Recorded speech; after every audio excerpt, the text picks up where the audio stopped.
Iran అణ్వాయుధ ఆశను శాశ్వతంగా చెదరగొట్టేందుకు ఎంతకైనా తెగిస్తామని అమెరికా అధ్యక్షుడు ట్రంప్ ప్రకటించారు.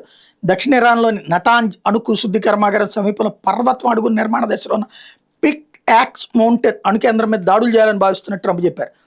మంగళవారం శ్వేతసౌధంలో మీడియాతో ట్రంప్ మాట్లాడారు. 2025లో 12 రోజుల పాటు ఇరాన్ మీద అమెరికా, ఇజ్రాయెల్ బాంబులు వేశాయి. కానీ పిక్ యాక్స్ పర్వత ప్రాంతం జోలికి పోలేదు.